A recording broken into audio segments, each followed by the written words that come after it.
Okay, now we're looking at the domain of a function. Okay, now the domain of a function f of x, okay, is going to be the set of all values x such that the function is a defined expression in the real number system. Now for what we have in this particular group of problems, we have first of all, again, we have f of x is equal to x squared plus 3x plus 2. And here we have a quadratic function. Okay, here we do not have a radical, and we do not have a fraction, and there is nothing that restricts f of x that disallows x from being any value from the real number system. X can be 0, x can be any negative value, any positive value, could be any rational number, irrational number, and f of x will end up as a defined value. So in the case of f of x is equal to x squared plus 3x plus 2, we're going to have for the domain, this will be the set of all real numbers, and in interval notation, we're looking at going from negative to positive infinity. For what we have in the case of the second function, okay, this time around we have a rational expression. This time we have x squared plus 3x plus 2, and this time it is divided by the difference of squares, x squared minus 9. Now for this particular rational expression, okay, for f of x to be defined, the denominator cannot be 0 in value. So for what we have in this particular setting, okay, we have in the second item, okay, while the top value can be 0, the bottom value cannot be. Okay, so again, for fractions you can divide 0 by a non-zero number, but you cannot do it the other way around. So we have in the case of x squared minus 9, okay, this cannot be equal to 0, and now in looking at the exclusions from x, we can take this difference of squares and factor, whereupon we have x plus 3 times x minus 3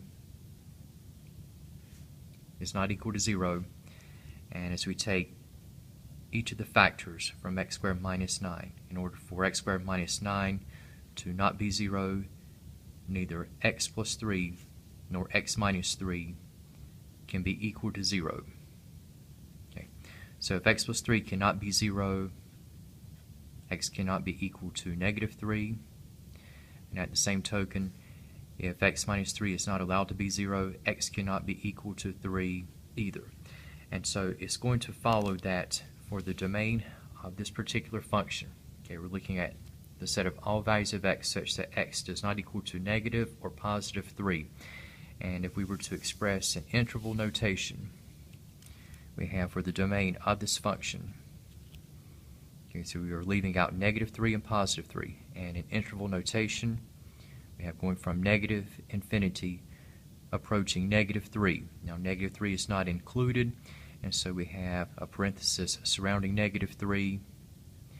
And then for the next portion in the domain, we have values that are greater than negative 3, however less than 3, since 3 is excluded from the domain.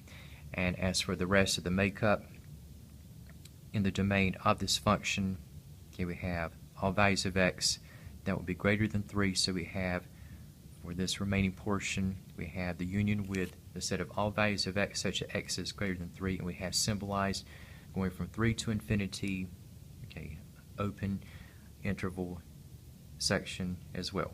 Now, for what we have in the case of the third function, we have a radical function, and this one we have that the square root of 4x plus 1, in order for this to be defined, okay, now we have a square root, and in the real number system, okay, we cannot have the square root of a value that is negative.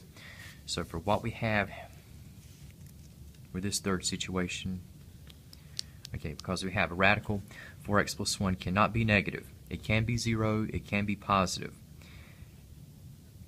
Okay, so in the case of 4x plus 1, it can be equal to 0, and it can be positive. So we have in the case of 4x plus 1, okay, we have greater than or equal to 0, and if we're looking at the solution set, okay, in the values of x, now we can isolate our x term as we take away 1 from both ends. So we had that 4x is greater than or equal to -1. And for what we have in looking at attaining the solution set for x, okay, we have division by 4. Notice we were dividing by a positive value, so the direction of the inequality will remain fixed.